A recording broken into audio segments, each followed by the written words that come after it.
Hello viewers, welcome to our channel. আজকের ভিডিওতে দেখাবো যে আমাদের ফোনে অনেক সময় কি হয়, আমরা যখন একটু ইন্টারনেট ইউজ করি বা ব্যবহার করি, সঙ্গে সঙ্গে দেখি যে আমাদের ডাটা এমবি শেষ হয়ে যায়। একটু ইন্টারনেট ইউজ করলে কিন্তু আমাদের ডাটা এমবি পুরো শেষ হয়, এর ফলে কিন্তু আমাদের ডেলি রিচার্জও করতে হয়। তো আজকের এই ছোট্ট ভিডিও থেকে আপনি শিখতে পারবেন যে কী করে আপনার ডাটা এমবিকে আরও সেভ করবেন। 1 GB বা 2 GB ডাটা এমবি পুরো দিন চালাবেন, অথচ আপনার আবার কিছু এমবি থেকে যাবে।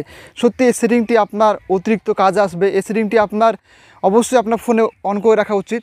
তো অবশ্যই আপনারা এই সেটিংটি অন করতে হলে আপনাকে স্ক্রিনটা ফলো করতে হবে। বন্ধুরা, এই সেটিংটি অন করতে হলে আপনাকে স্ক্রিনে চলে যেতে হবে। আপনার সিম্পল প্রথমে আপনাদের ফোনের সেটিংসে চলে যেতে হবে। সেটিংসে গিয়ে এখানে একটা অপশান খুঁজে বের করতে হবে। আপনারা যদি না পান খুঁজে বের করে, তাহলে অবশ্যই কমেন্টে জানাবেন। সেটা হচ্ছে ডাটা সেভার বলে একটা অপশান রয়েছে। তো অপশানটি আপনারা এখানে পাবেন যে এখানে সিম কার্ড অ্যান্ড মোবাইল ডাটা বলে। তো এখানে টাচ দিবেন, টাচ দিলেই কিন্তু এই অপশানটি আসবে আপনার সামনে। নিচে দেখবেন ডাটা ইউজেস বলে একটা অপশান রয়েছে। এই অপশানটি যদি খুঁজে না পান, তাহলে আপনার কমেন্টে অবশ্যই জানাবেন। তো ডাটা ইউজেসে ক্লিক দিলে কিন্তু এখানে দেখবেন যে আপনি কত জিবি এক মাসে ইন্টারনেট ইউজ করেছেন তার সমস্ত এখানে ডিটেলস কিন্তু দেখাবে।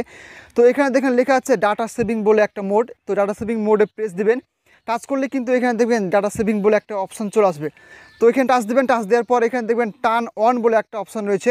এটাকে অন করলে দেখবেন যে ওপরে স্ক্রিনের ওপরে দেখবেন যে একটা পানির ড্রপের মতো একটা কিন্তু একটা আইকন শো হবে এবং আপনার ডাটা এমবি খুবই কম খরচ হবে। এই সেটিংটি খুবই আপনার ফোনে কাজে লাগবে। সত্যি অবশ্যই অন করে রাখবেন। যদি আপনার ডাটা সেভিং অপশানটি না পান, তাহলে কি করবেন, আপনারা সেটিংসে আসবেন। সেটিংসে এসে সার্চ বার পাবেন। আপনারা সার্চ বারে গিয়ে ডাটা ইউজেস বলে সার্চ দেবেন। ডাটা ইউজেস বলে ইউএসই লিখবেন, তাহলে দেখবেন চলে আসবে ডাটা ইউজেস বলে একটা অপশান চলে আসবে। এখানে টাচ দেবেন, টাচ দিলে কিন্তু সরাসরি আপনাকে সেই পেজে নিয়ে চলে যাবে এবং এখানে দেখেন ডাটা সেভিং বলে একটা অপশান রয়েছে। এখানে টাচ দেবেন, টাচ দিলে কিন্তু এখানে এই অপশানটা অন হয়ে যাবে এবং এই অপশানটা অন করে দেখবেন যে আপনার ফোনে ডাটা এমবি কম খরচ হবে এবং আপনার ফোনটা আগের চাইতে অনেকটাই সারাদিন ইন্টারনেট ইউজ করবেন, তবে কিন্তু ইন্টারনেট খরচা হবে না। তো এই ছিল আজকে ভিডিও। যদি ভালো লেগে থাকে অবশ্যই লাইক, কমেন্ট, শেয়ার করতে ভুলবেন না। Thank you so much.